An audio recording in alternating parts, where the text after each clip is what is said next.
Bella Vista Gardening Program.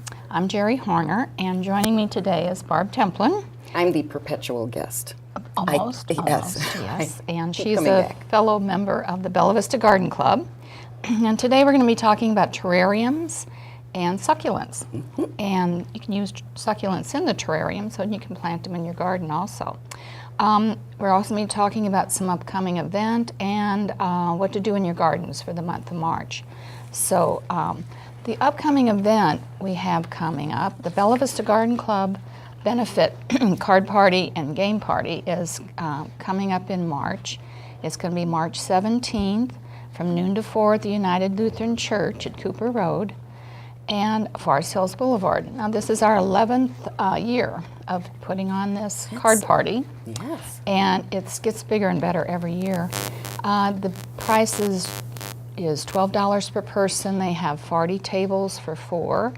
And the benefits, or the profits from this, will go to the Dorothy Wallace Scholarship Program. So that's our scholarship program where we give students in the horticulture field in college some scholarships. So this is a great event. Yes. And wonderful food. We have wonderful food our members make. Yes, we do. A lot of people come just for the food.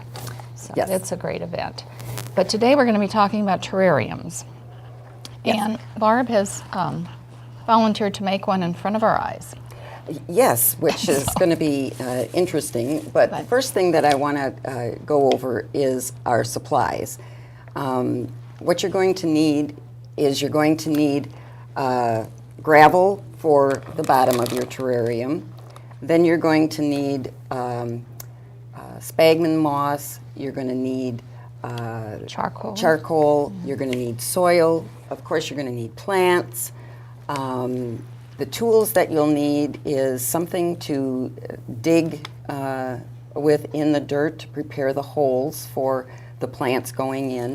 And then the paintbrush is for when you want to clean things up, like your plants and that sort of thing. So I think that we should just... And you have decorative things that go Well, with it, that's too. the final touch, right? Is the decorative things, Right. and you can do this for seasons. So I've got a few shapes here that are like for Easter. So how about if we start putting up Well, a terrarium together? okay. And then we had there was an article in the Northwest Arkansas Democrat Gazette a while back, and it showed about terrariums. I don't know if you've seen this, but it had all the steps you take to make a terrarium. So after we set up this program, that was printed, and it really was a good help to get us started with all the steps. So first you got to choose your container. Right. And there are different types of containers. The most important thing in choosing a container is one that you can get your hand into, because you're going to be rearranging some of the things as you're putting your plants in and that sort of thing. And make sure it's real clean when you start. Right. Yeah. So there's this size, or you can have a smaller size, which is something This is that smaller. you can put succulents or something very small in there. The nice thing about containers is that they come in a huge variety of sizes and shapes, and they're fairly inexpensive to get. Well, they can be. Well, that's right. You were explaining to me earlier. They have, I know you've seen the antique, almost like a miniature greenhouse. Yes. Some of those can be hundreds of dollars, and they're Yes. beautiful, when Yes. they're set up as terrariums. But whatever price range you want, there's And you can container. even use a fish tank for a terrarium, and you can make it look like a rainforest or something that almost like a bonsai garden or something that you can put in there, and have your trees growing out of the top of your terrarium. But usually those are more rectangle in shape. So And you also have lids in them, so there's a well, different yes. treatment for or maintenance if you have a lid. The one we're going to do today is a non-lidded variety. I think they're probably the easiest to do in the fact that you don't have to really monitor the amount of moisture that's in the container all the time. If you have a lid on there, you have to check that all the day, all the time, almost every day, because Just to see how that moisture's building up.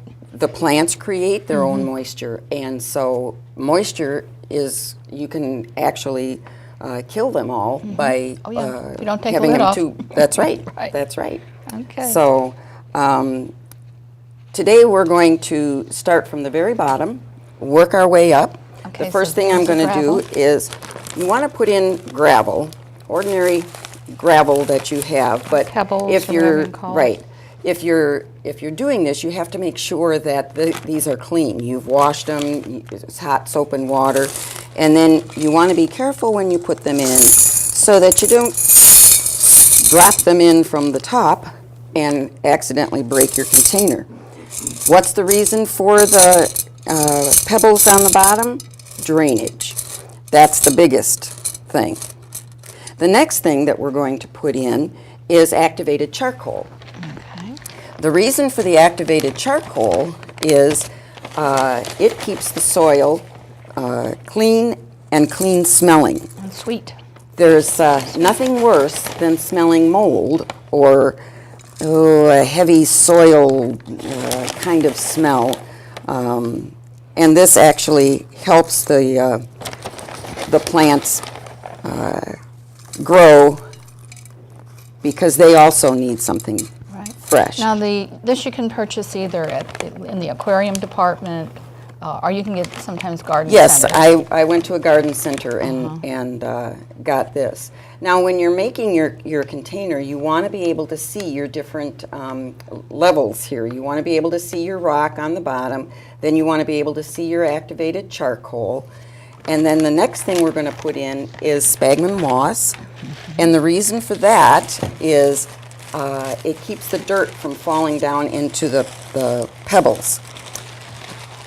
And so we just pull. And this is available at, your craft stores or your box stores. We're going to make a mess. Yeah. There's no doubt. Gardening is not a Neat and tidy. right. Yeah. Right. And here again, you just want to put it down so that you're not hiding everything.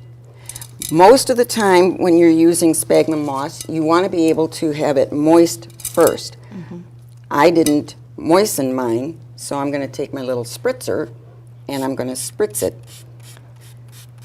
Now, that's another tool you really need if you That's have right. a terrarium, is a spritzer. That's the only way that you can water a terrarium is through spritzing. Yeah, you don't pour water in it. No, you don't, because it holds so much moisture. The plants that you want to use, and when I was looking at this, it was so funny because the plants that they said are water-loving plants.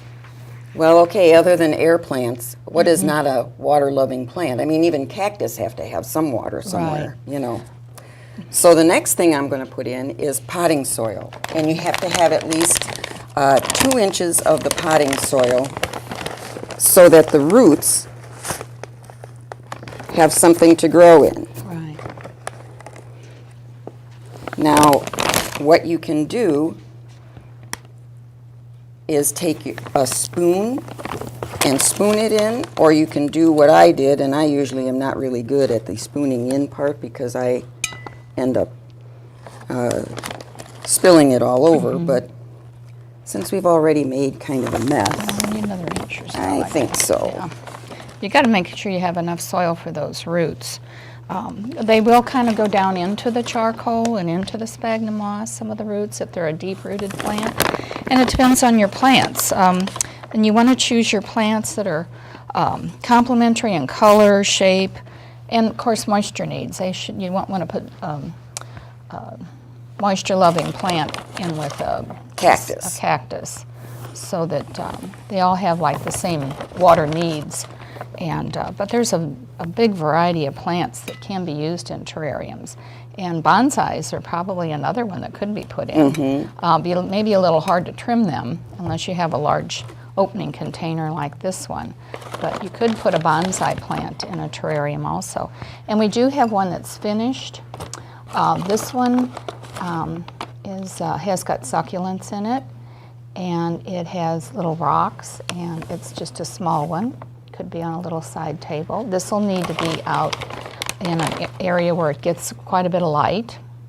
You can't just put it in a dark room. It's not an artificial plant, it's a real plant, so it will need some light. But not direct sunlight. No direct sunlight, just a bright window.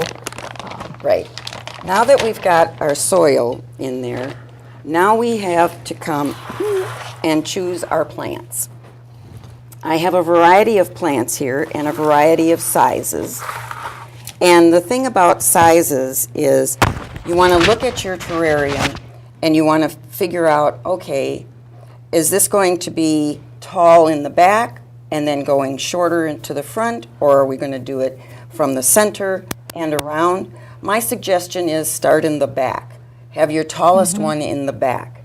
My tallest one here is this little guy. And he's a lovely exotic angel plant. When you do this, you're going to take your plant out, and then where the real mess comes in, you're going to get rid of almost all the soil. So you're just be working with the plant and the roots. That's right. Now, if you put it in the middle of a coffee table, you may want to put your largest plant in the middle. It depends where you're going to place your plant, too. Now you notice that it looked like I had just one plant in there, but I actually have 3 plants in here. And I could take the big plant that's left in the container here and use it, but I'm not going to because I've got other plants that I want to put in there. Now this is where your spoon will come in handy because you want to make a hole for that plant to go in. And you make the hole deep enough for the roots to fit in, but before you get to the moss.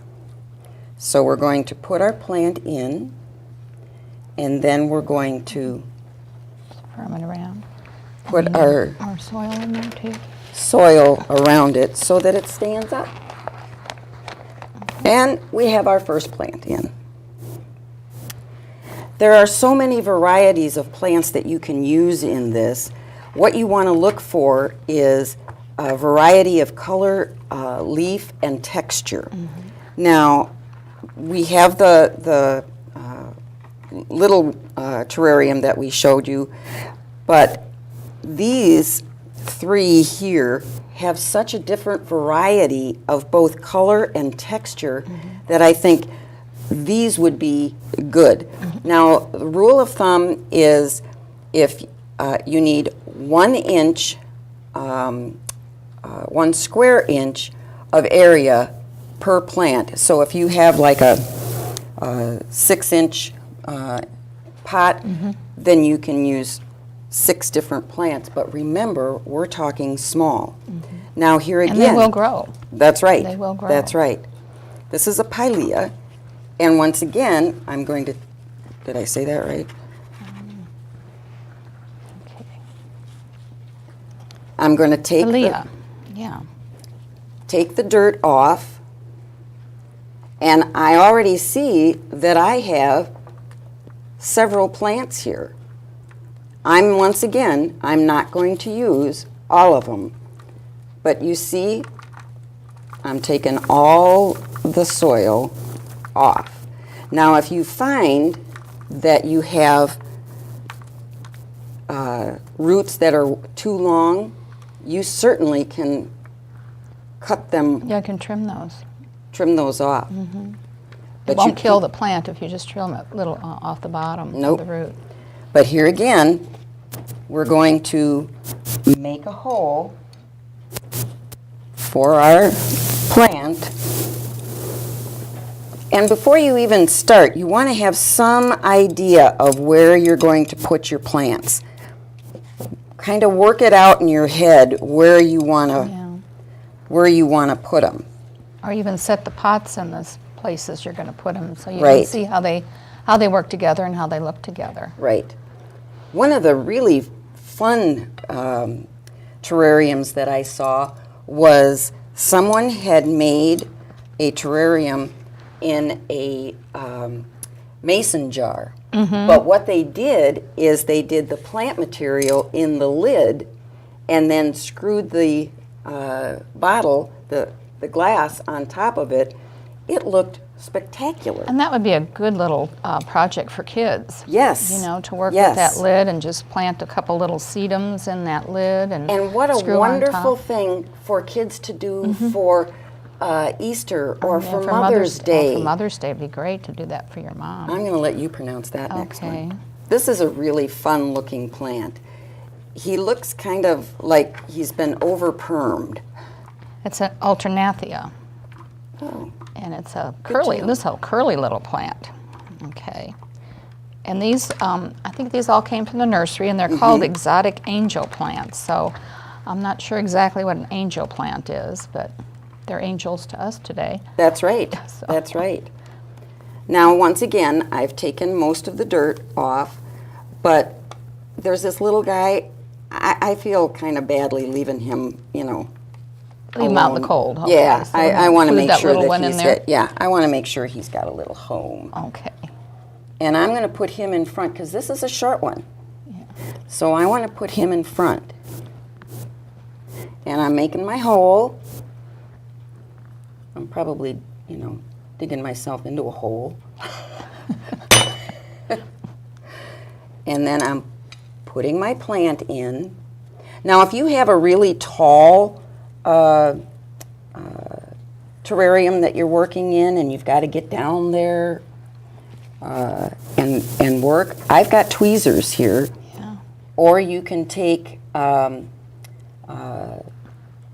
you can work with like chopsticks too. You Yes. take a chopstick and work with that, or skewer Yep. to move things around when you have to get down in deep. Or even a teaspoon. It's got a long handle, you know, and a little spoon. So you can work with various stand up there, sweetheart. tools, whatever works, you know. Now, my last choice is, I've got these. It needs to be standing up a little. Yeah. And I've got this.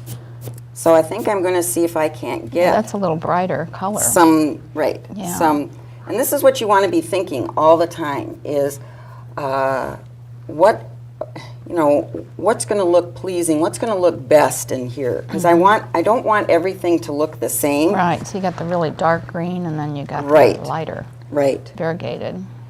And all this says is a variegated succulent. Yeah. Which It's a Portulakia. Oh, Variegata. Anytime your plant is variegated and has variegated leaves, it's usually called variegata. That's a very common name for plants that are variegated in color. the other thing about terrariums is that you can make different types of terrariums. You can make a desert terrarium where you're doing just cactus, and then you would use sand for that. I'm making my hole. And then, now you don't want to fill your entire terrarium full of plant material because you want to create a little bit of a scene in your terrarium. Jerry, could you hand me some potting soil, or bring the potting soil over so I can... I'll put some more in there. There we go. And then I need one more spoonful right here. All right. Nothing like live TV, you know? Well, this just shows it doesn't take long to do these No. terrariums. Once you have all your materials together, That's right. you know, it's not a half a day project. You can do this, you know, we're doing it in 20 minutes. So That's right. it's fairly simple once you get all your things together. That's and right. you have a leaf down there, see? So the leaf Yep. came off, so all you do is go down and take it out. I just did surgery. Yes. Okay, now, I'm thinking that I'm going to be done with these because the other thing you have to think of is that these are going to grow. They'll grow and they'll fill out. And they'll, exactly. And so what I want to do next is, Now you add the jewelry. Yes. If you've got some colored rocks or some colored gravel or something like that that you can use, what I'm using is just, these are actually, I make my own jewelry, so these are actually beads. Of course, then when I figured out how heavy they were, I figured I'd never get my head on, to straighten up. If you're using dark soil, because once again, you can use sand and you can top it off with a different layer other than dirt, you want to have some contrasting color. So the blue stone, sorry little guy, the blue stone didn't show up very well, so I'm going to put some of these in. Now you could put a layer over your topsoil of, a lighter gravel, if you wanted a lighter base, and then put your darker stones on top of that. So you have a lot of choices. Right. What I'm going to do now is I'm going to, I guess we're heading toward Easter. So I'm gonna decorate mine for Easter, but I did bring along some green gems if you wanted to do something for St. Patrick's Day. But since I'm Swedish and don't have an Irish bone in me, I'm going to put my Easter eggs here. Now you've got to remember that people are going to be seeing this from all around. And here again, this is someplace that you can use your tweezers, your tongs, of course, I did this before and I flung it clean across the room, so I think I'll behave myself here.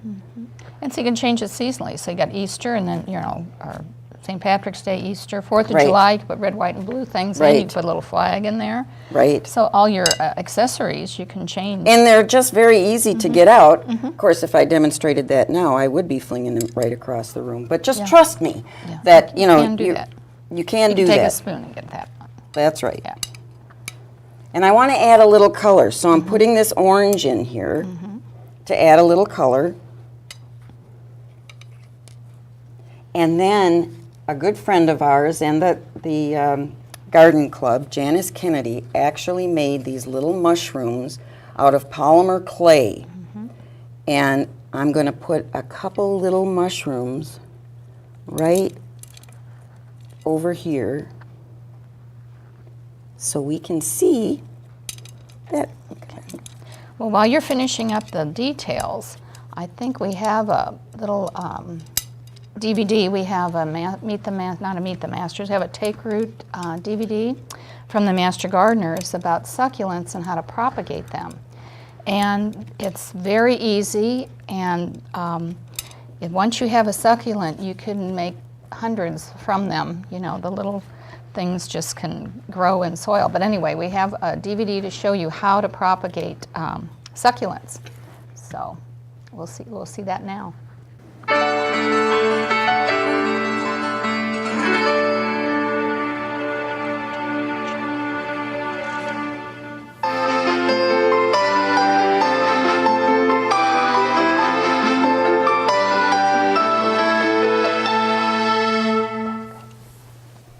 Nan. Welcome to Take Root. Today we're in Concord, Oklahoma with my good friend Nan Mills. Nan has a fabulous greenhouse where she propagates succulents that she sells at the Bentonville Farmers Market. And she's promised to show us all of her tricks today, so I can't wait. What I first do is I take a cutting off of a succulent that's getting a little leggy. I trim the bottom leaves off to where I get the more plump, viable ones. There's little roots on there. Some of these you can take the leaves themselves off of the bigger succulents. They fall off real easy. Put them in the bowl. These you can take the leaves off, put them in a bowl. All succulents have to seal up for at least a week. I can also trim this up and plant it itself just like this in a pot. After they have hardened off in the bowl for a week, you can either put them straight into soil, into a pot, or into a container like this, where you can start them, and 2 weeks later you can gently pull them out, and they will have a root system on them, and you can plant them directly into a pot to give away or sell. If you don't want to take a cutting off of a succulent, you can take the babies off of another plant and just insert them directly into the soil and lightly water. Now, if you do have some leaves off of a larger succulent, you can place them on top of the soil lightly. Don't bury them or they will rot, and they will start growing and looking like this. Another rooting medium I use is sand.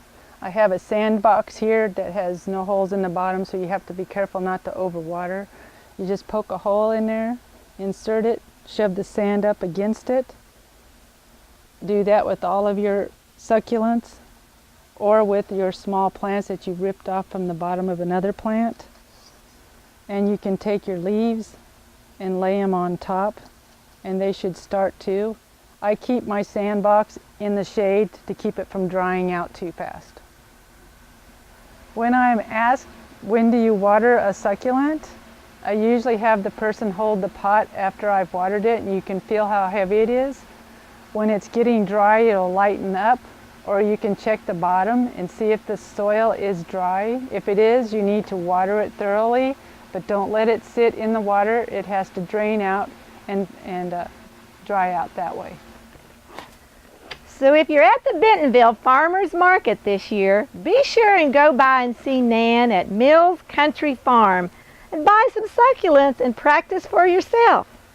For the Benton County Master Gardeners, this is Beth Strickland, and take root.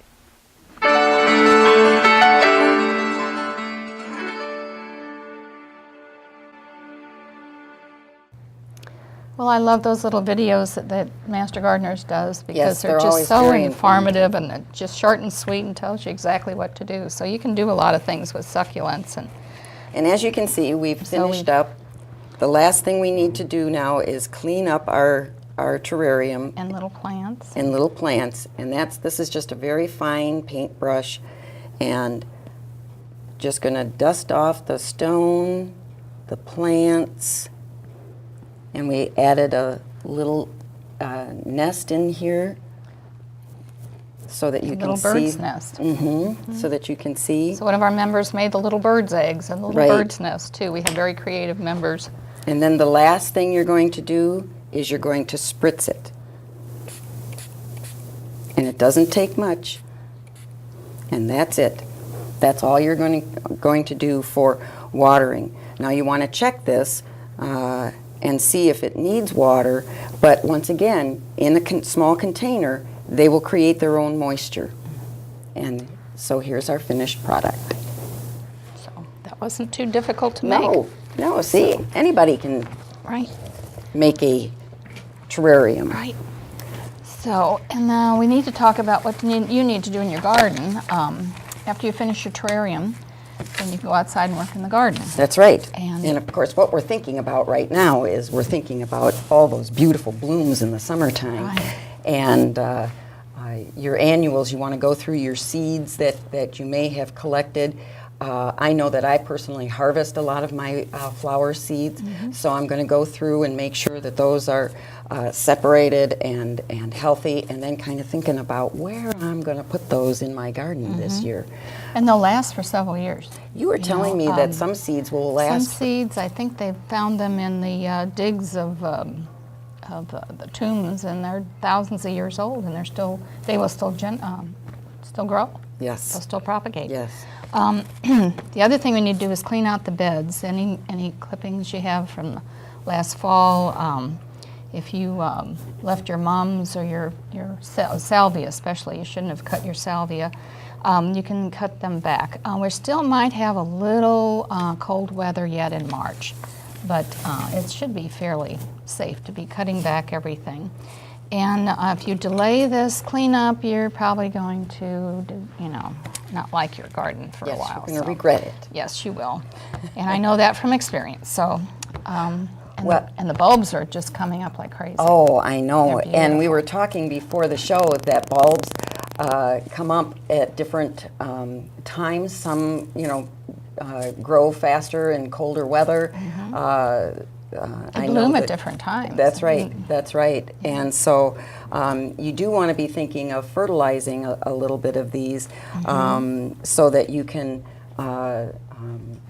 give the flower the best chance and the most beautiful size, but you also want to be able to have them grow well in the coming year. And you don't cut back the foliage at all. No. Not until it either dies back or at least 6 or 8 weeks. You got to have 6 or 8 weeks of that foliage, because the photosynthesis of that foliage is what feeds that bulb, and that's where your bloom's going to be next year. So if you cut that off, you may not have a bloom next year, because the plant has to produce its own bloom in that bulb. That's right. That's right. Okay. You want to kind of look for crabgrass for your lawns. Do a little pre-emergent weeding, but then after that, just wait for the warmer weather to come. Right. Now, your house plants, people think of this, we've had an exceptionally warm February. It's probably the warmest February on record here. And people think, I'll put my house plants out because it's 70 degrees and all, so don't do that. It's not going to be this warm up until April or so. We had that late freeze in April, and it just froze everything. So your houseplants, wait to put them out till the evening temperature, the nighttime temperatures are at least 50 degrees every night. You're going to lose the plants. So, and then your perennials, you can divide your perennials now. This is a great time to be dividing perennials. Especially since we're having our spring plant sale coming up the first weekend in May. We're starting to plant, and I've already planted a few things for the plant sale. And be sure that your perennial grasses are cut back. They've come up earlier too this year. Your liriope and your your decorative ornamental grasses, be sure they're cut back. You want to cut them as low as you can, without cutting off any new growth. If you cut the new growth, it's going to be cut forever. So cut it just a little above the new growth that's coming up. You can start thinking about planting your cold weather, cool weather vegetables, cabbage, kale, lettuce, rutabaga, spinach. Don't like rutabaga. No, not so much. But if you want to start something by seed, you need to start them inside now. So be aware that it takes 8 to 10 weeks for them to grow, to be able to be transplanted outside. You're going to be seeing, in March, you're going to be seeing tomato plants for sale everywhere, and your vegetables. If you buy them now and you plant them now, you will be replanting them, because you don't want to plant your tomatoes till at least May, till it's safe. Even if you plant them early and you cover them and all, they're just going to sit there. They're not going to grow. That's right. So it's best just to wait. Either don't buy them now, or if you do buy them, keep them indoors in a bright spot. But don't plant your tomatoes in March or April. You want to wait till at least May. Right. So, and keep monitoring your moisture on your your trees and shrubs. We've had a very dry year last year. We've had a very dry winter. We haven't had much snow, and we still have allergies though. Yes. So it doesn't matter what kind of weather we have allergies. But do watch that moisture, and get those hoses out, even if you have to drain them again, and make sure you have moisture. And don't trim your spring blooming shrubs or bushes. If you do trim them now, you're cutting the flowers off. So That's your right. azaleas and all, you can start trimming your not your nandinas, but your the fall blooming plants. You can trim those. Whatever they are. Yeah. So, but don't trim your spring blooming plants. And I want to thank you for coming today. Making a mess. Making a mess. And I wanted to welcome everyone to the Bella Vista Garden Club meeting. The next meeting will be on March 22nd. It's at the United Lutheran Church on Cooper Road and Forest Hills. The fourth Wednesday of every month. Right. And the program will be Leon Waymeyer from the Bella Vista Bluebird Society. He's talking about bluebirds in Bella Vista, and Bella Vista is the bluebird capital of the United States, so we're very proud of that. And guests are always welcome. And for more information, you can go to our website. It's bellavistagardenclub.com. It's very easy. And you want to mark your calendars for the Benton County Master Gardener Expo and plant sale. It's April 29th, and the Garden Club plant sale is going to be May 6th at Wastewater. And we'll have more information about that next month at the next month's show. Those are two great places to get native plants. We're having more native plants now. So. Right. But Barb, thanks again for coming. You're always a joy to work with. We always have fun. We do. So we always have a good it's time. Fun. Gardening and should be and fun. I hope that you'll be trying a terrarium at home. It's very easy to do. Right. So, and I hope you've enjoyed the show. And until next month, don't forget to stop and smell the roses.